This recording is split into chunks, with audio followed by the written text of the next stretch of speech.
What is up, everyone? My name is Eman. Welcome to my channel. Since some of you guys actually enjoyed the guide I made for Bennett, I decided I'm gonna make a guide for every single character that I normally play. So next guide that I'm doing right now is Mona, the hydrologist.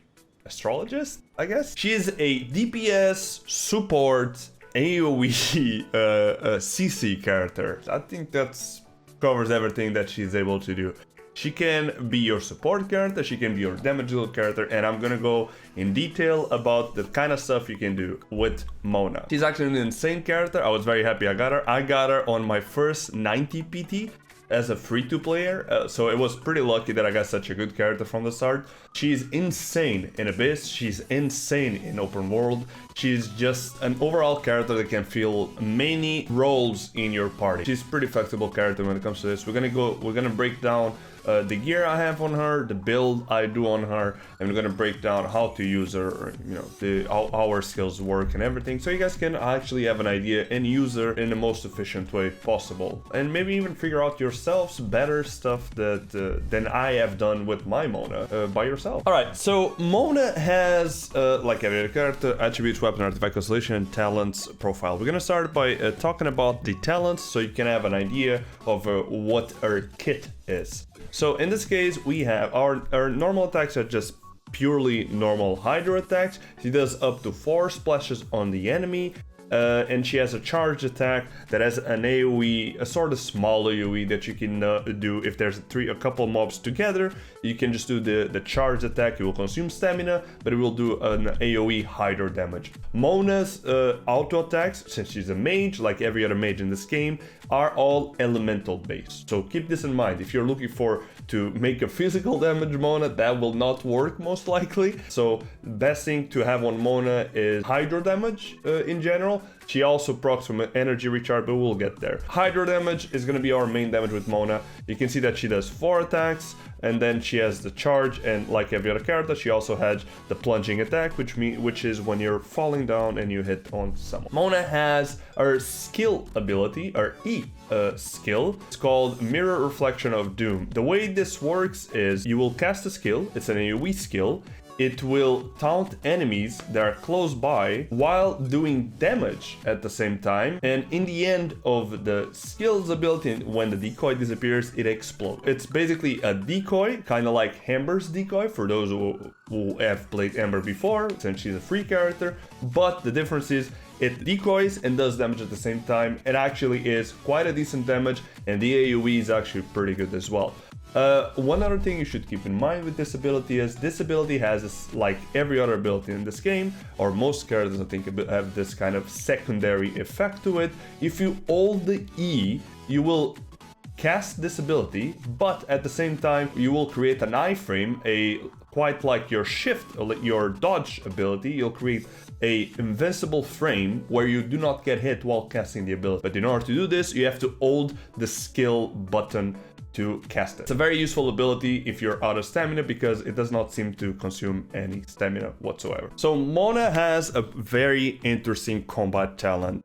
Mona cloaks herself within the water's flow, consuming stamina to move rapidly. When under effect of illusionary torrent, Mona can move at high speed on water, applies the wet status to nearby enemies when she reappears. So basically it's like this. She turns herself into a puddle, she moves really fast, she's actually insanely fast. You can also travel through water or above water at max speed with Mona while you have stamina. If you run out of stamina in the middle of the water, you will die. Once you come up from this ability, any enemies that are close by will be wet. It's actually a pretty interesting ability. You can also use it to sort of have an impact on enemies, because if you come up and you wet them, then you can apply. You can also use this for in order to spam it on enemies, like enemies that have fire shields, because it will help you with toning down the shield. So normally what I do, I'll do like the ability, and then I'll do a couple hits, and I'll spam the shift on top of the enemies. It gives you that a little bit more wet damage on the enemy's shield, so it goes down fast. It's one of my favorite abilities. I use her for mobility mostly in this game,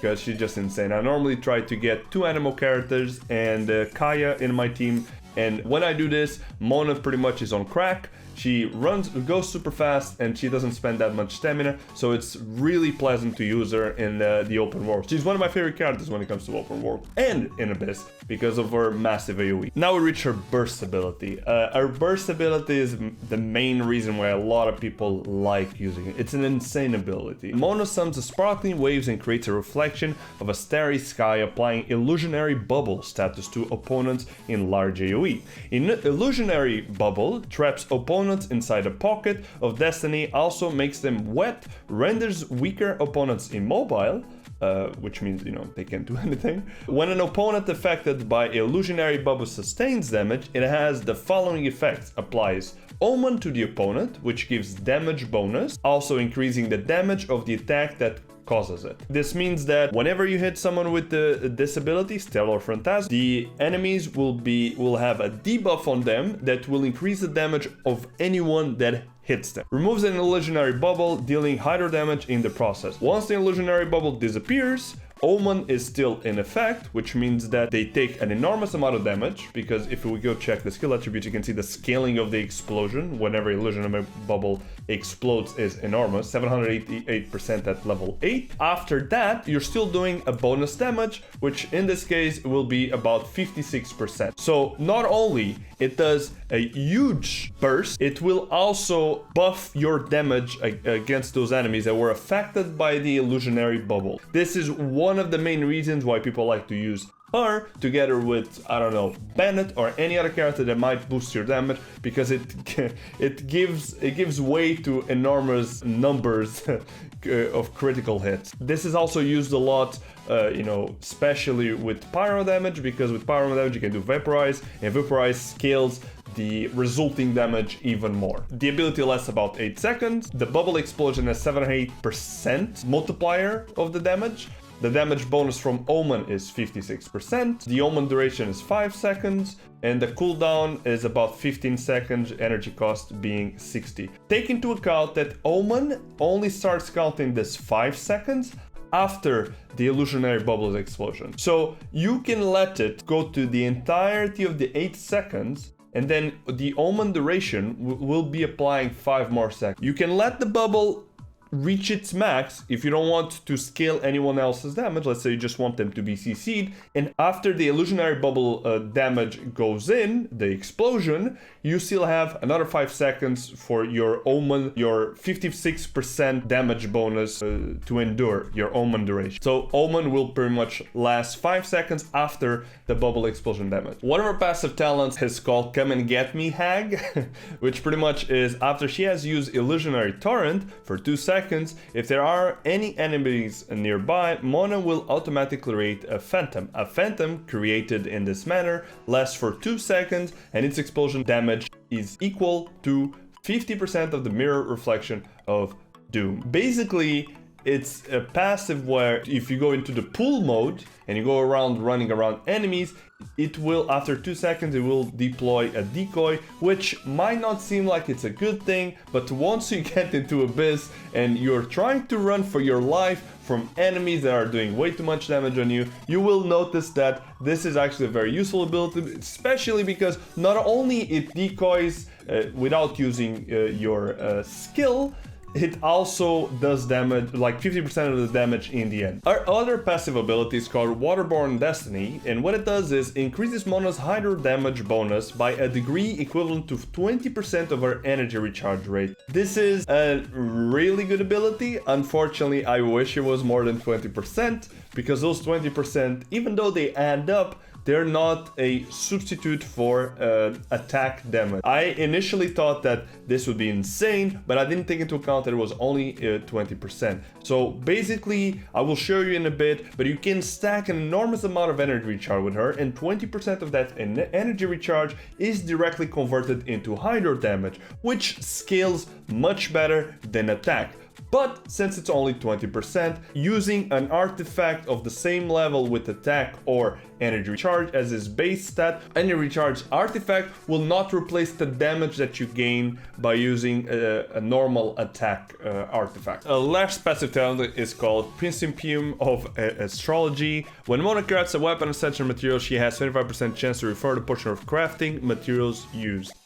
This seems like it's not a lot, but once you start upgrading your ascending your weapons, you'll start noticing that this is actually pretty good, because 25% chance, it's actually pretty high. And I've gotten quite a lot of materials back from having Mona as my first 5-star character. Now let's go to the part that most of the people most likely watching this video really want to know. How do you build your Mona? So my Mona, as you can see, has quite a big pool of HP. Let's go to the details, it's a bit easier to see. She has quite a big pool of HP, about 17k, then a normal attack for level 80 weapon and defense. The good part that I like about my Mona build, the way I built her, I'm using you can see that I have about 67% crit rate and 92 crit damage. I prefer to have high crit rate and lower crit damage than an insane amount of crit damage and low crit rate. I'll show you guys in a minute what I mean, why I prefer this. This pretty much is going to make the damage that we do a lot more constant and a lot more reliable than if you actually go very high crit damage and low crit rate, because basically what will end up happening is you're going to crit a lot less, which means that crit damage might end up being useless in a lot of the cases. And since you want her burst ability to crit most of the times, having a high crit rate will actually help her a lot. I have about 140 energy recharge, which is pretty mediocre for when it comes to a high level character, and I have about 74 hydro damage. This would be with the hydro goblet and all the energy recharge stacked up that I might get from other places. Our weapon that I'm using currently is the Battle Pass weapon, the weapon that gives crit rate, because as I said, I value crit rate a lot when it comes to Mona. I'm using the Solo Pearl. This is a very good weapon if you have the chance to get the Battle Pass. From all the weapons you can get from the Battle Pass, this is the most worth one, the Catalyst. I 100% agree with that. People have said this in the past, and I 100% agree with it.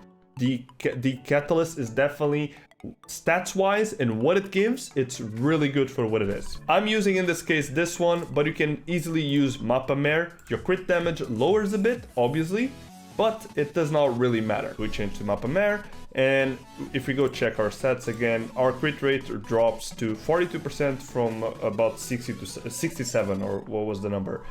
This is still reliable. 42% is not that bad, but it's no 67%, which is very, very high, and it crits quite a ton. I have no constellations on Mona, as you can see. She is not proccing anything from constellations. Our constellation is actually insane. Most of them basically increases your damage by a lot. I have the artifacts I have on Mona. I have 2 sets. I have 2-piece sets. I have Gladiator Finale. You can use any other set that might give you some damage, because currently there's no hydro damage build. I don't know why MiHoYo hasn't added. I guess maybe hydro damage is too strong if it can stack from the set, but currently there's none. So I resigned myself to using Gladiator's Finale because I had good pieces for it, and I use a Noblesse Oblige Elemental Burst damage. So you guys are wondering, how the hell do you have so much crit damage? I got very lucky. If one of the flowers that I have on Mona actually has 28% crit damage, so that's where a lot of our crit is coming from. And then I have this, I have a crit rate mask, which also has some crit damage. Then we have a hydro damage goblet, which, as you can see, is just an offset, since I couldn't get a Noblesse goblet or something like that. It has actually very good energy recharge. I was very happy with it. We also have a Royal Pocket Watch, which the stats are pretty mediocre, but it gives you some attack. I could switch it for energy recharge, but if you switch it for energy recharge, I've tried this, it does not make a difference. It's not better. You lose a lot of attack, and this attack that you lose will not compensate for the 20% that you're gonna get from hydro damage from all this energy recharge percentage you're getting here. So my advice to you is go with the attack, don't go with the energy recharge, unless you can somehow increase your crit damage together with your crit chance enough that it compensates losing the attack here. But currently for me, with the crit damage that I had, which is about 92%, it's not worth. Then we have Gladiator Blue, which has very mediocre substats as you can see, but we need that base attack because it makes a big difference. And yeah, that's pretty much it. Our talents, as you saw, are pretty high level. This is as max as I can get a talent. I actually can craft more, but I need to to get some flower drops. And that's pretty much it. That's how I built my Mona. My Mona is nothing special. I think anyone can hit that. The only thing that's quite special about her is the weapon, because the weapon, as you saw, actually gives you quite a bit of crit rate, and a crit rate in this game, crit damage, crit rate, and a elemental damage or physical damage, hydro damage, whatever your character uses, is really important. So keep that in mind. You want to be sure that you have a high base attack from a weapon. You want to be sure you have high crit damage. Crit rate has to be a priority before crit damage. And then you also want to be sure you have hydro damage. Anyway, this is the setup I use on Mona. Show you guys some gameplay just so you guys have an idea. I have Bennett, which gives us some heal, gives us an enormous increase in damage. And I have Lisa that's going to be proccing the Mona's AoE since she has an enormous AoE. Even though my Lisa doesn't have the highest damage currently, she still makes a big difference. I'll show you guys kind of how I do it.